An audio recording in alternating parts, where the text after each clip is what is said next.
In the middle years of World War II, armies faced a constant, unglamorous problem that never made headlines: fuel scarcity at the small unit level. Frontline troops could not rely on steady supplies of firewood, coal or liquid fuel. Movement was rapid, forests were stripped bare, and carrying bulky fuel slowed everything. Out of this pressure came a solution that sounds improbable until you understand it fully. Soldiers learned to turn paper, something everyone had, into a compact fuel that burned hotter and longer than loose wood scraps. This paper fuel was not a novelty. It was a quiet, wartime adaptation that solved real logistical problems and deserves serious attention today.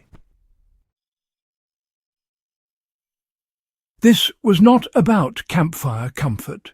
Heat meant cooked food, melted snow, dried socks, sterilized water, and survival. When conventional fuel failed, paper became energy. Why World War II soldiers could not depend on firewood. Combat zones rarely offered usable wood. In Europe, accessible forests were already harvested or destroyed. In the Pacific, wet timber smouldered rather than burned. Firewood also produced smoke that revealed positions. Even when wood was available, it required cutting tools and time. Paper, by contrast, was already in circulation in the form of newspapers, packaging, manuals, and ration wrappings. The challenge was turning it from a fast-burning tinder into a reliable heat source. How compression transformed paper into real fuel. Loose paper burns quickly and inefficiently because air moves through it too freely. World War II soldiers discovered that when paper was tightly compressed, its burn rate slowed dramatically, while heat output increased. Compression reduced oxygen flow, forcing the paper to smoulder and burn steadily rather than flash. This principle, really mirrors how charcoal outperforms raw wood. Density controls combustion. Why wax and grease changed everything. The real breakthrough came when paper was combined with wax, fat, or oil. Paraffin from candles, grease skimmed from rations, or even machine oil in emergencies soaked into the fibers. Once infused, the paper became water-resistant and energy-dense. Wax acted as both fuel and binder, holding the compressed paper together. This created a portable heat source that burned hotter than dry wood scraps of the same size and, performed reliably in wet conditions.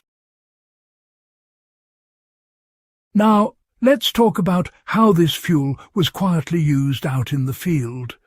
Soldiers would roll or fold paper tightly into cylinders, sometimes slipping them inside cardboard tubes, and then, they'd soak the whole thing in wax or grease. These paper fuels found their way into trench stoves, mess tins, and all sorts of improvised heaters. You see, they ignited, easily burned with a steady flame, and importantly produced less visible smoke than, say, green wood. Because they were so compact, several could be carried without much burden at all. This clever method spread informally, passed along through observation rather than any official instruction. So, why did paper fuel work so well in cold and wet climates? Paper fibers absorb wax deeply, which protects the fuel from moisture. Even in snow or rain, paper fuel would keep burning where wood, honestly, just failed to catch. This made it invaluable in winter campaigns and amphibious operations. Its consistent shape also allowed predictable placement in small stoves, improving efficiency. Soldiers learned that one well-made paper fuel roll could cook a meal that would otherwise require armfuls of poor-quality wood. How civilians adopted similar methods during wartime shortages. On the home front, fuel rationing forced civilians to innovate. Newspapers were rolled, tied, and dipped in melted candle stubs. These paper logs heated small stoves and kitchens when coal was unavailable. The technique was widespread enough to appear in wartime household advice columns, though rarely preserved afterward. It was not a trick. It was necessity-driven engineering. So here's how modern survivalists can actually apply the same principle today. The underlying concept, you see, still remains sound. Compressing paper tightly increases the burn time, and infusing it with a stable fuel source, well, that bumps up the heat output and adds water resistance. In practical terms, this means paper can be transformed from just emergency tinder into a proper planned fuel reserve.